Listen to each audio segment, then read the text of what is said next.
Pemirsa, Putri Presiden keempat Republik Indonesia Abdurrahman Wahid atau Gus Dur, yakni Yeni Wahid mencuri perhatian saat menemui Gubernur DKI Jakarta Pramono Anung di Balai Kota pada Jumat 22 Agustus kemarin.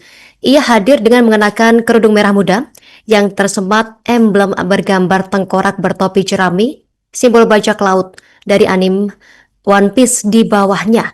Penampilan Yeni ini sontak menjadi sorotan awak media, terlebih setelah simbol bajak laut One Piece ini viral digunakan oleh masyarakat menjelang perayaan hari ulang tahun ke-80 Republik Indonesia pada 17 Agustus lalu. Untuk informasi selengkapnya, kita sudah terhubung bersama rekan Yolanda Putri Dewanti, jurnalis Warta Kota yang sudah menghimpun informasinya untuk Anda. Berikut keterangan selengkapnya. Ya baik Tribunars, Putri Presiden Republik Indonesia keempat, Abdurrahman Wahid atau biasa dikenal Gus Dur, yakni putrinya Yeni Wahid menyambangi Balai Kota DKI Jakarta untuk bertemu Gubernur DKI Jakarta Pramono Anung.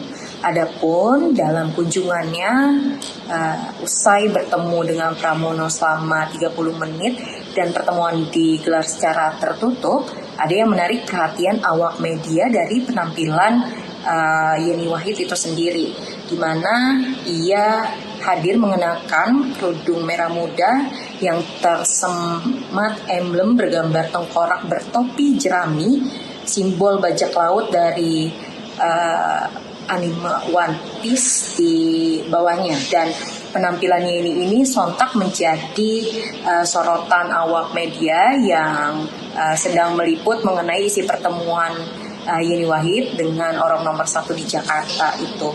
Adapun memang belum lama ini simbol bajak laut atau One Piece viral digunakan masyarakat menjelang perayaan HUT Republik Indonesia ke-80 yang jatuh pada 17 Agustus 2025. Dan simbol tersebut ramai dipasang di berbagai daerah dan dinilai sebagai bentuk protes serta kekecewaan terhadap kondisi negara saat ini. Lalu ini juga menegaskan bahwa penggunaan simbol fiksi itu seharusnya tidak ditanggapi berlebihan oleh pemerintah.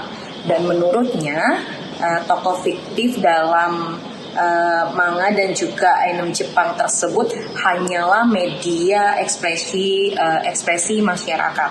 Dan selain menyampaikan pandangannya soal fenomena itu, Yeni juga membahas rencana kerjasama dengan Pemprov DKI Jakarta, nah intinya dengan Wahid Foundation terkait program pelestarian lingkungan di wilayah pesisir termasuk di wilayah Kepulauan Seribu.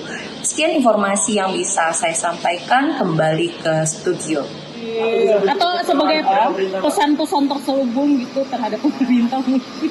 Saya cuma ingin mengatakan bahwa One Piece tidak usah ditakuti. Tidak perlulah diberangus, tidak perlulah dihapus. Ini kan ekspresi saja. Justru harus menjadi introspeksi dari pejabat. Kenapa sih kemudian rakyat mengambil simbol One Piece? Ya, kenapa rakyat kemudian mau mengutarakan ekspresinya dengan memakai tokoh fiktif? Ya, kan karena ada ketidakpuasan. Itu harus jadi introspeksi kita semua. Nah, saya hanya ingin mengatakan bahwa tidak usah takut pada simbol One Piece. Ini cuma tokoh kartun kok. Kalau kita betul-betul melaksanakan tugas untuk melayani masyarakat, nggak perlu takut pada tokoh-tokoh. Download Tribun X sekarang, menghadirkan lokal menjadi Indonesia.